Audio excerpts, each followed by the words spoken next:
Bienvenue au service français de Freedom Center International. Aujourd'hui, je veux parler de...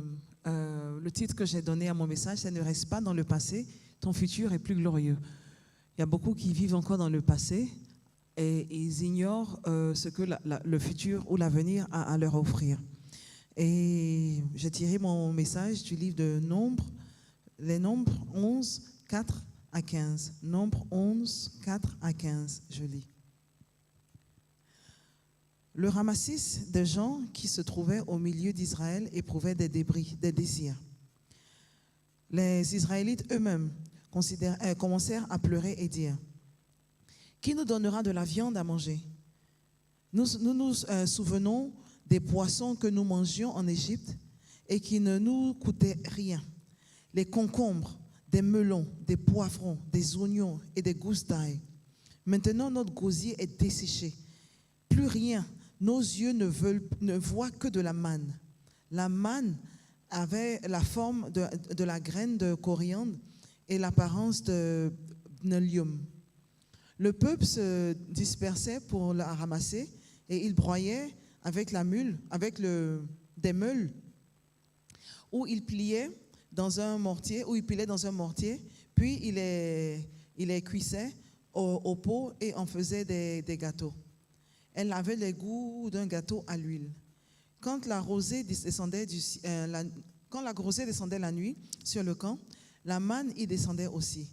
Moïse entendit le peuple pleurer, chacun dans sa famille à l'entrée de la tente. La colère de l'Éternel s'enflamma fortement.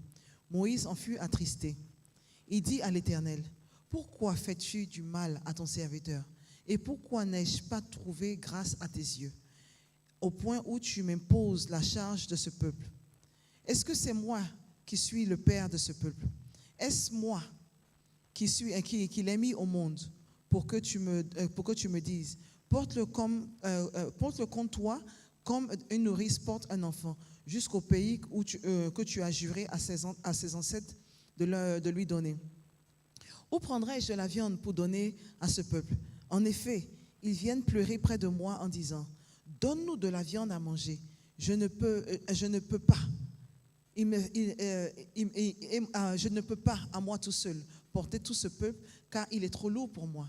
Plutôt que tu me traites ainsi, tue-moi donc, si j'ai trouvé de la grâce à tes yeux et que je ne vois plus mon malheur. Et donc, c'était Israël qui était encore sur la route, dans le désert, ils étaient sur la route pour aller à la terre promise. Et donc, pendant qu'ils étaient encore dans le désert, pour aller à la terre promise, Dieu leur avait donné, la nourriture que Dieu leur donnait, c'était la manne. Et la manne, c'est la nourriture des cieux, la nourriture des anges, que Dieu faisait descendre sur la terre. Et puis, le matin, avec la rosée, quand la rosée se dissipait, maintenant, ils voyaient les grains et puis ils allaient prendre et ils en faisaient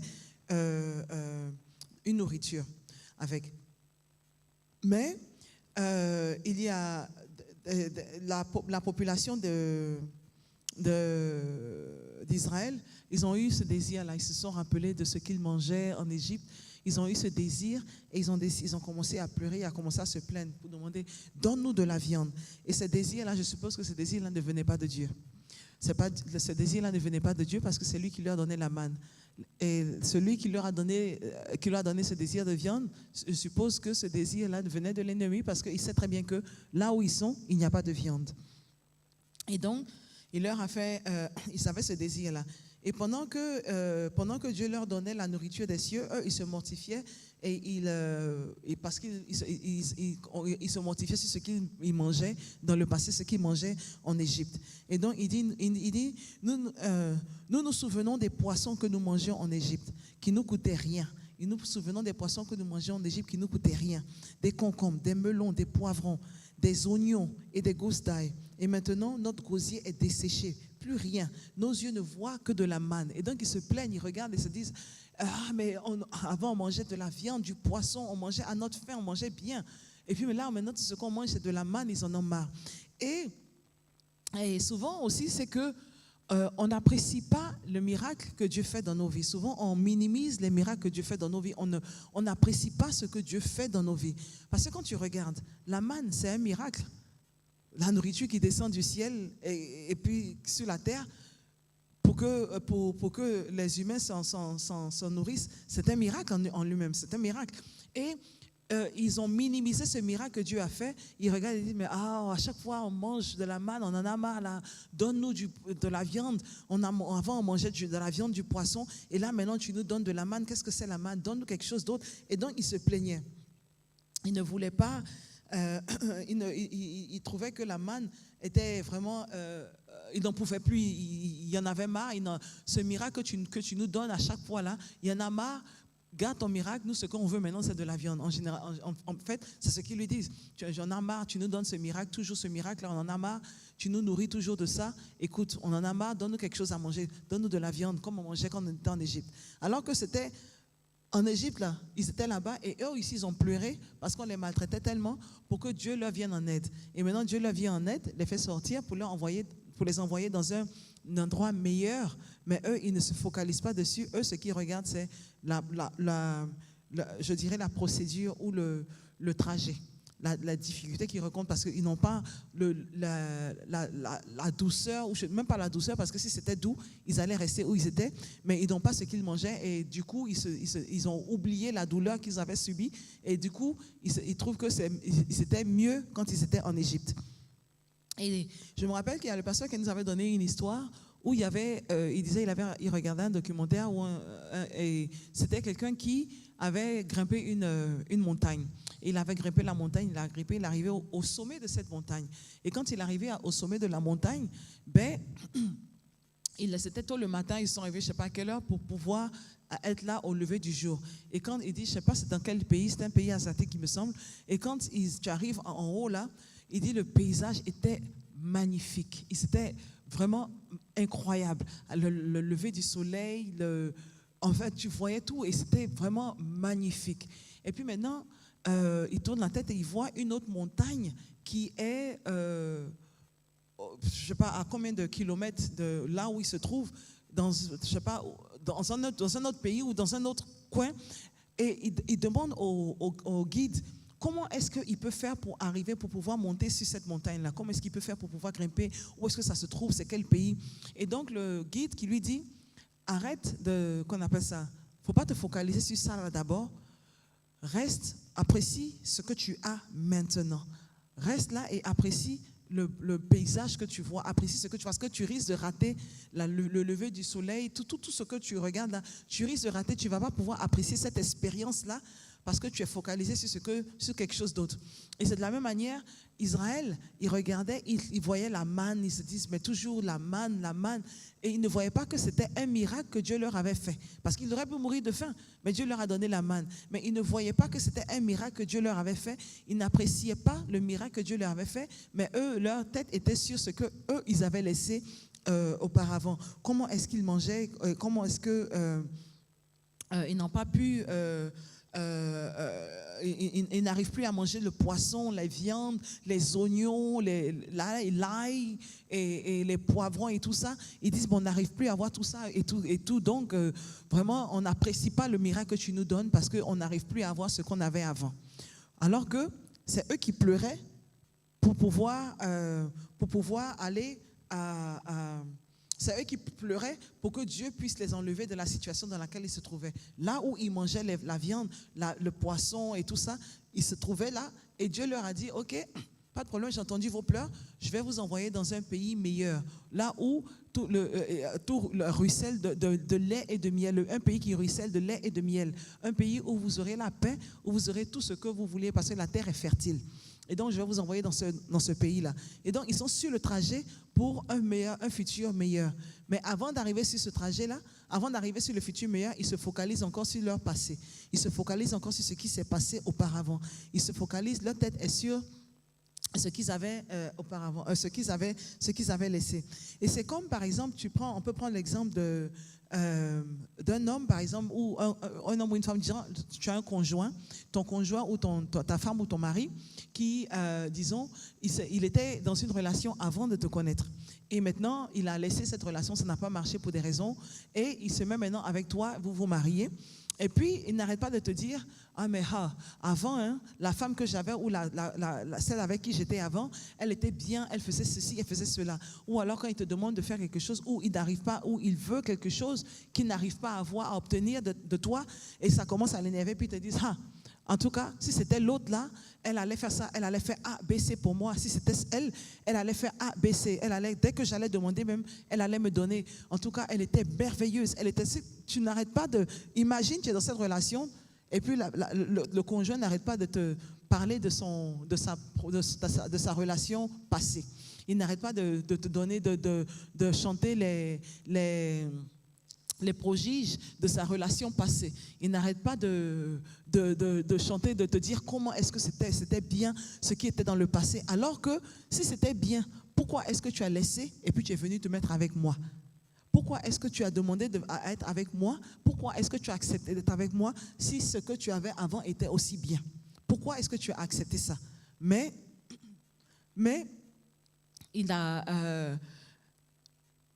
Il n'arrête pas de te répéter, il n'arrête pas de te le répéter et de te lancer au visage. Et c'est ce que Israël a fait. Israël disait, mais nous, quand on était en Égypte, on mangeait de la viande, on mangeait du poisson, des oignons et tout.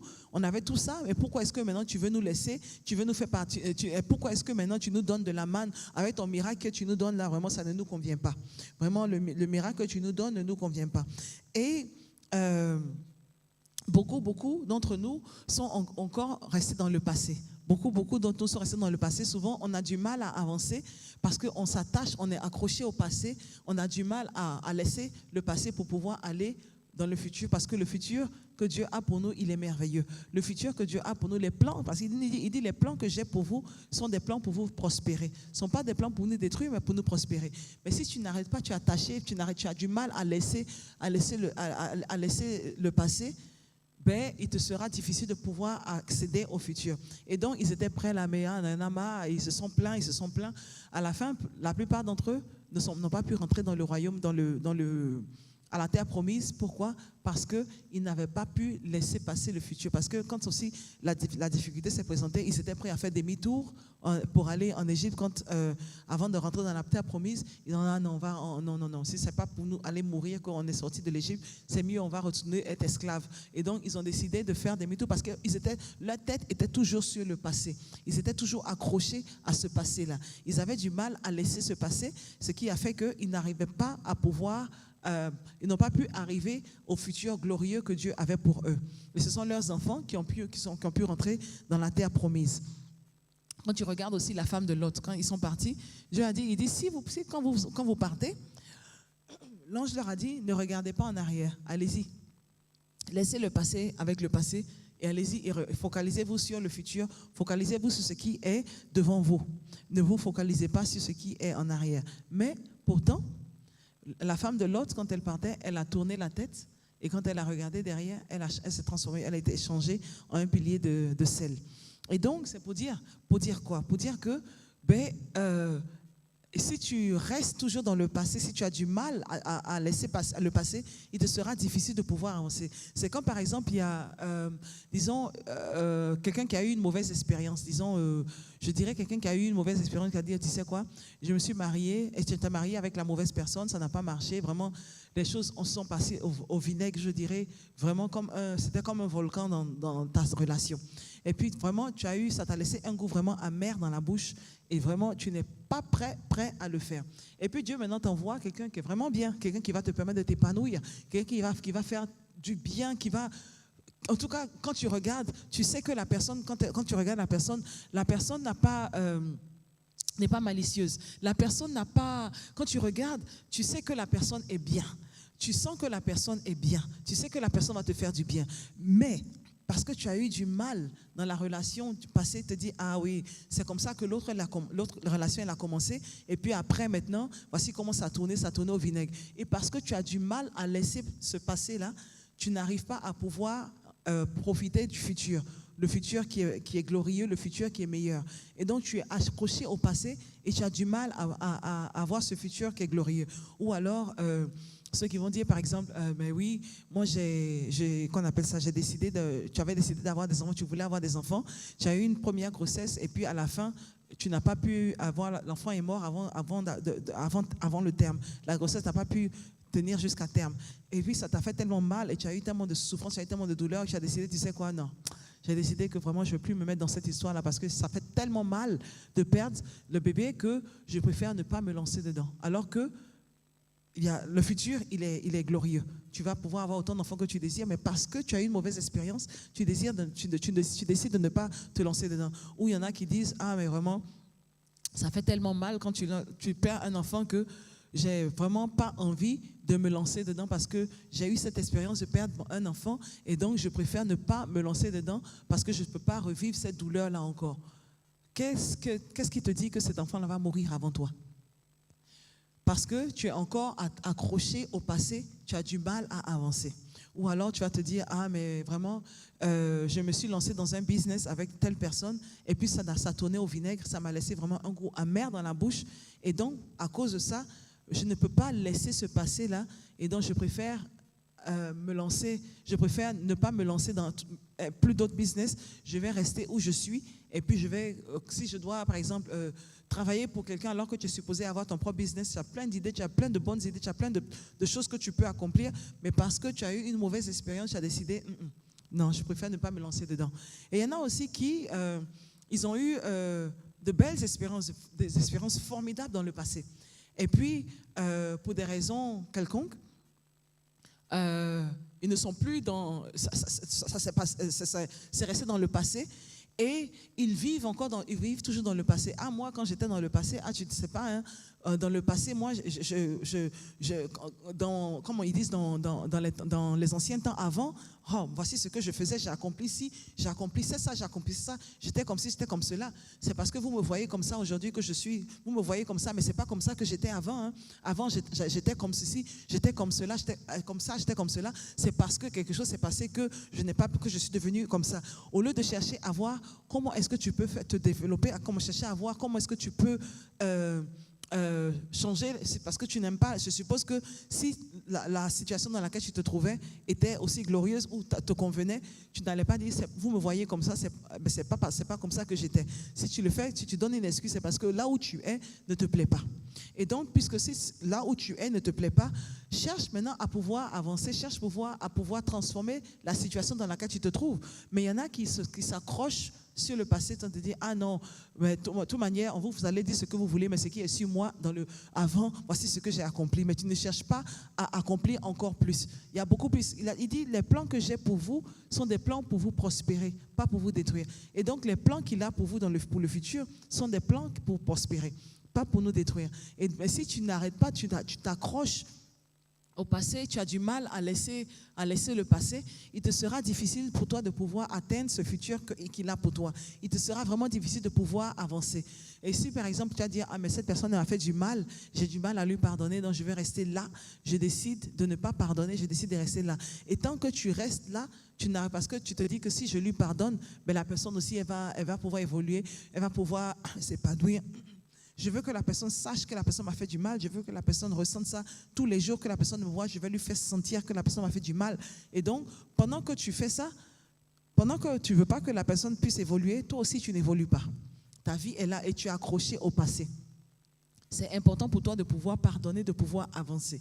Si tu décides de rester là où tu es, alors, et de sacrifier le futur qui est aussi glorieux, tu sacrifies le futur parce que tu as décidé que tu ne voulais pas laisser le passé passer. Tu voulais t'accrocher au passé parce que tu t'accroches à ça, tu ne veux pas laisser passer, tu as du mal à pouvoir voir le futur. Ou alors, par exemple, il y en a par exemple des parents qui ont perdu leurs enfants, je dirais, et puis maintenant, ils s'accrochent à cette douleur-là et ils ont du mal à pouvoir en profiter de ce que l'avenir a à leur offrir. Et ils restent dans cette douleur-là. Ils ont du mal à accepter le fait que l'enfant n'est plus. C'est vraiment difficile, c'est vraiment douloureux, oui.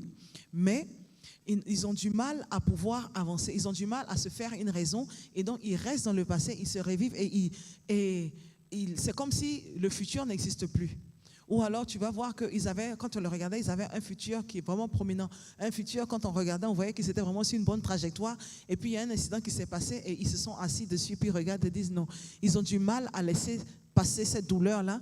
Et donc, ils préfèrent rester où ils sont, au lieu de se focaliser sur ce que le futur a à offrir. Et aujourd'hui, je veux vous dire, ne restez pas dans le futur, dans le passé. Le passé, oui, on apprend du passé pour pouvoir prendre des décisions, affecter nos décisions du futur. Mais on ne reste pas dans le passé et puis sacrifier le futur. On ne reste pas dans le passé et puis sacrifier le futur. Et donc, aujourd'hui, je vais vous parler de ça. Le futur, il est glorieux. Les plans que Dieu a pour vous sont des plans pour vous prospérer. Les plans que Dieu a pour vous sont des plans pour vous envoyer la prospérité. Ce ne sont pas des plans pour vous détruire. Ce ne sont pas des plans pour vous faire souffrir.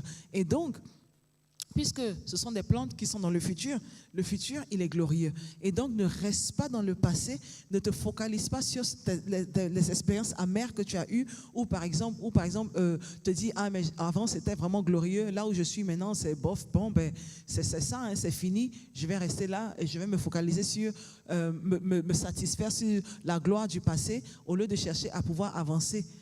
Il n'en est pas le cas. Il dit, le plan que j'ai pour vous, c'est de vous faire prospérer. Les plans sont des plans pour vous faire prospérer. Israël était sur le chemin pour la terre promise, un futur glorieux que Dieu leur avait donné. Dieu leur avait dit, il dit, voici quand vous allez aller, la terre que vous aurez, c'est une terre qui ruisselle de lait et de miel. C'est une bonne terre, la terre est fertile. Vous serez bien, vous serez à l'aise. Mais eux, au lieu de se focaliser sur ce sur quoi ils avaient laissé l'Égypte pour aller, ce sur quoi Dieu leur avait donné, ou la promesse de Dieu, ils se focalisent, leur tête était encore dans le passé. Et donc, c'est pas comme s'ils avaient laissé, c'est-à-dire ils ont oublié la souffrance qu'ils avaient là-bas, ils avaient vécu là-bas en Égypte. Et puis du coup, ils étaient prêts à retourner parce qu'ils n'avaient pas encore laissé, ils ne s'étaient pas encore détachés de ce passé-là. Ils n'avaient pas laissé passer ce passé-là, mais ils ont décidé qu'ils allaient, en tout cas en ce qui leur concerne, ils allaient rester accrochés à ça. Et donc aujourd'hui, je vais vous parler de ça, je vais vous parler de tout un chacun d'entre vous, moi inclus, ne pas se focaliser sur le passé, ou je dirais ne pas s'accrocher au passé, mais plutôt faut se focaliser plutôt sur le futur. Voici ce qui s'est passé, voici il y a telle difficulté ou tel challenge qui s'est présenté. Oui, ou il y a tel goût amer que le passé m'a donné, mais je ne vais pas laisser le passé déterminer mon futur. C'est la décision que tu prends, elle va déterminer ton futur. Mais si tu prends la décision de t'accrocher sur le passé, ben tu ne risques pas de pouvoir avancer. Tu vas rester là où tu es.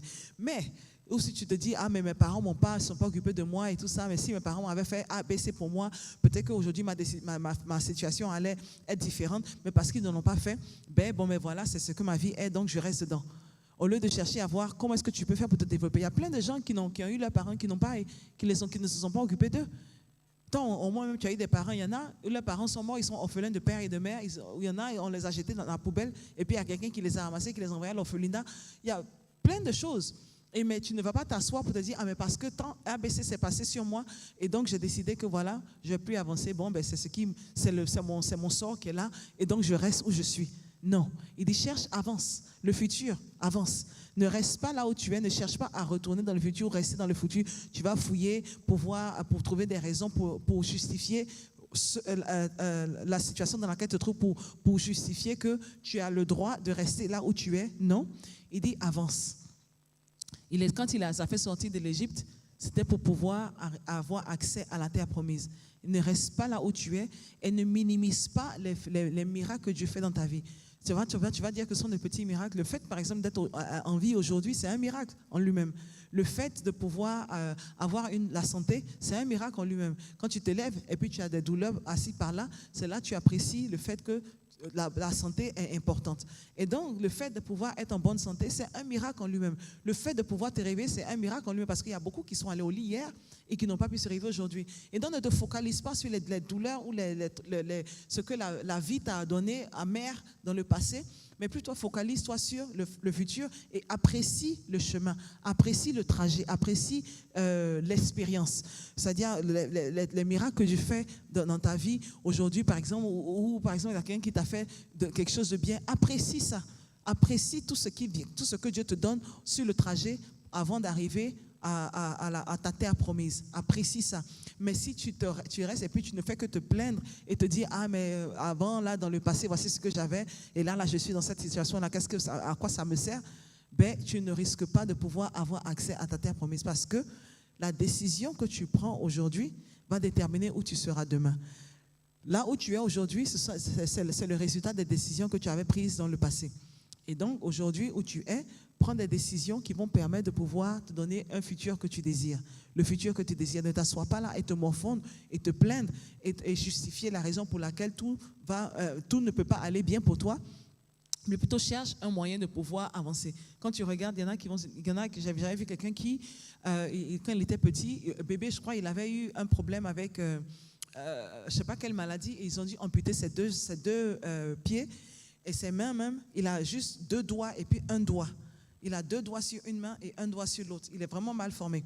Mais avec ça, il joue le piano. Et il joue le piano comme quelqu'un qui a tous ses doigts. Mais incroyable. Il ne s'est pas assis pour dire « Ah, mais je ne peux pas le faire, regarde ma situation. » Il ne s'est pas assis pour se justifier, mais il a trouvé un moyen de pouvoir profiter de le fait, se dire « Mais le fait que je suis en vie, c'est déjà un miracle. Le fait que je respire toujours, c'est un miracle. Et donc, je vais chercher à profiter de ce que la vie me donne. » Je me rappelle, j'ai vu un documentaire où c'était quelqu'un, je crois que c'était au Ghana, où le gars, il est handicapé, vraiment, il n'arrive pas à se lever, mais il a construit une maison pour sa femme, avec ses propres mains. Personne ne l'a aidé, il dit oui, il a fait ça lui-même. Et donc, il expliquait, sa femme dit que oui, quand elle le regarde, elle le voit comme un homme, comme un autre. Le fait que son handicap ne détermine pas la valeur qu'il a à ses yeux. Et donc, si tu regardes ta situation ou tu regardes ce que la vie t'a lancé, et puis tu décides que, voilà, à cause de ce qui s'est passé, je ne vais pas me focaliser sur le futur ou ce que le futur a à m'apporter, mais tu risques de ne pas pouvoir en profiter le futur. Et les décisions que tu prends aujourd'hui vont déterminer où tu seras demain. Et donc, c'était le message que j'avais à partager avec vous aujourd'hui. Que l'Éternel vous bénisse et que l'Éternel vous garde. Que l'Éternel fasse briller sa face sur eux, vous accorde sa grâce. Et que l'amour de Dieu et la communion du Saint-Esprit soient avec vous tous. Que vous et vos enfants pour des milliers de générations habitent dans la maison de l'Éternel pour toujours et toujours. Amen.